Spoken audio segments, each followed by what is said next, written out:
Oke, baik guys. Nah, hari ini kita akan belajar tentang cara membaca jangka sorong. Nah, ini adalah jangka sorong ya.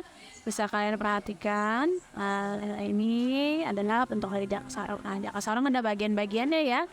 Ada beberapa bagian dan juga fungsi dari jangka sorong tersebut. Baik, di sini ada rahang tetap. Nah, itu ada rahang tetap dan itu ada rahang geser. Itu adalah rahang geser. Dan di sini ada dua skala. Yang pertama ada skala utama. Nah, ini skala utama ya. Dan juga skala nonius. Oke, di sini ada skala nonius ini. Bagaimana cara menggunakannya? Nah, di situ ada bantuan ya. Nah, di situ bisa digeser. Nah, digeser dengan menggunakan tempat. Nah, di situ ada seperti bulatan kecil yang bisa kalian gunakan untuk menggeser. Kemudian di situ ada skrup ya, guys. Di situ skrup untuk mengunci supaya rahangnya tidak bergeser. Nah, itu bisa kalian putar ke kanan atau ke kiri, di mana itu nanti akan mengunci ya. Oke, baik, di sini saya punya contoh tabung berbentuk ini ya. Sebagai itu kita akan mencoba mencari bagaimana cara mencari diameter dalam dan diameter luar dan juga kedalamannya. Nah, ini kedalamannya ya. Oke, itu diameter luar. Kita coba untuk ke diameter luar dulu. Nah, bagaimana cara menggunakannya? Nah, kita tarik, kemudian kita masukkan ke dalam mulut dari jangkanya, kemudian kita geser, disesuaikan dengan besar dari tabungnya. Kemudian kita kunci di bagian skrup. Nah, itu cara menguncinya seperti itu. Nah, cara menggunakan untuk mengetahui diameter luar caranya seperti itu ya. Oke, kemudian kita mencoba untuk mengetahui diameter dalamnya. Nah, diameter dalamnya kita bisa menggunakan rahang yang di bagian atas ya. Nah, seperti itu. Kemudian kita geser ya sesuai dengan besar dari mulut dari tabung tersebut. Kemudian kita bisa kunci lagi supaya hasil bacaan kita tidak bergeser ya. Oke, seperti itu. Kemudian kita buka. Kita buka dan kita ingin mengetahui seberapa dalam. Nah, kita bisa menggunakan yang ada di situ ya, seperti besi kecil yang panjang, itu bisa mengukur kedalaman dari suatu benda, atau di sini kita menggunakan tabung ya. Nah, kita geser seperti itu sesuai dengan kedalaman dari tabung tersebut. Kemudian kita bisa kemudian kita kunci. Nah, ya. Kita kunci, kemudian dari situ kita bisa melihat hasil pengukurannya. Seperti itu ya guys. Oke, baik, kita akan mencoba mencari atau membaca hasil dari pengukuran.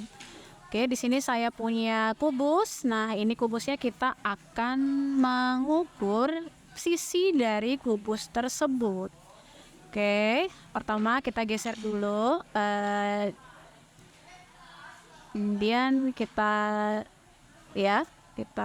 dekatkan, kita persempit sesuai dengan panjang sisinya.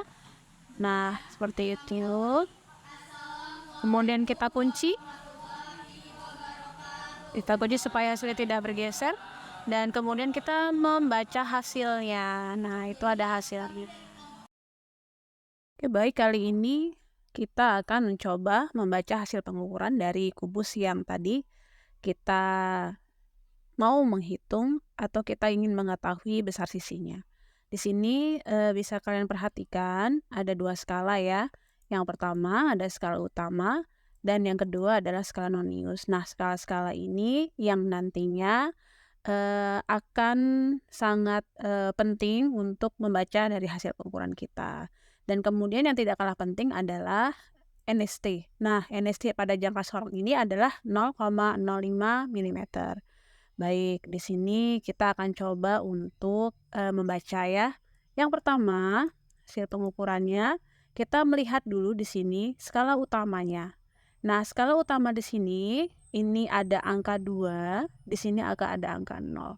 Jadi, angka 2 ini tepat di angka 0.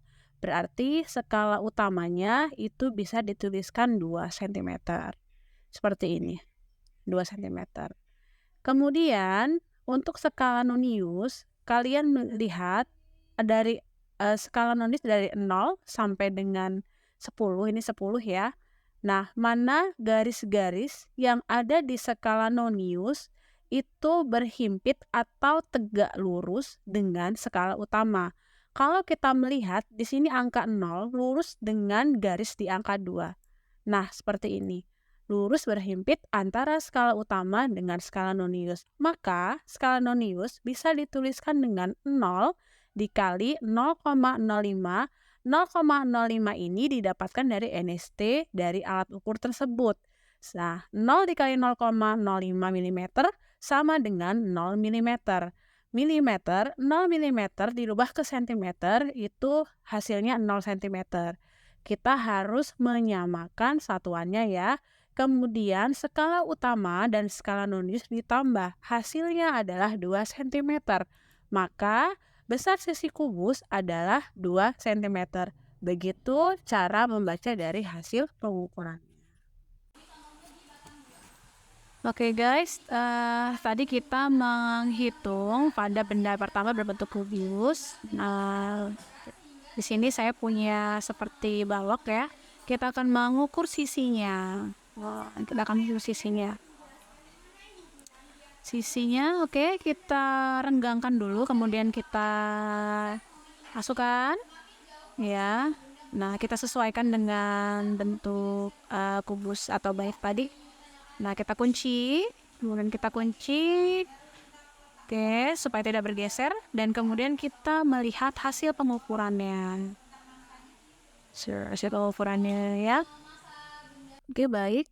Di sini kita akan mengetahui besar sisi dari balok yang tadi kita hitung ya. Ini benda kedua. Setelah tadi benda pertama kita mengukur dan membaca sisi kubus. Nah, kali ini pada benda yang kedua. Baik, saya ingatkan kembali tentang beberapa bagian di jangka sorong.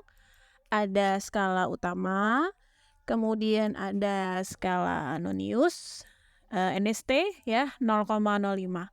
Baik, kita perhatikan dulu pada skala utama ya. Jadi coba kalian perhatikan skala utama, di sini ada angka 1, di sini angka ada 2, di sini ada garis-garis kecil seperti ini, garis-garis kecilnya ya. Nah, coba kalian perhatikan pada angka 0 pada skala nonius di sini ada garis 0.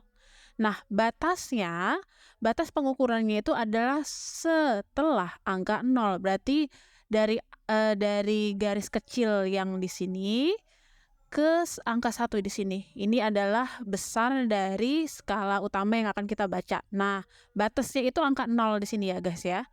Nah, kalau kita melihat di sini ada angka 1, kemudian ada garis kecil-kecil setelah angka 0. Nah, kalau kita hitung garis kecil-kecil ini ada 7. 1, 2, 3, 4, 5, 6, 7.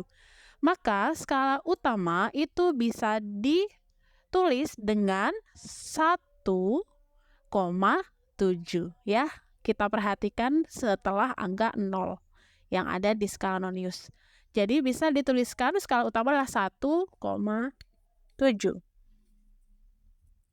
Baik, kita perhatikan lagi untuk skala nonius. Nah, skala nonius itu kita cari yang berhimpit antara garis atas dengan garis yang bawah. Mana garis yang sama-sama lurus antara garis yang skala utama dan juga skala nonius.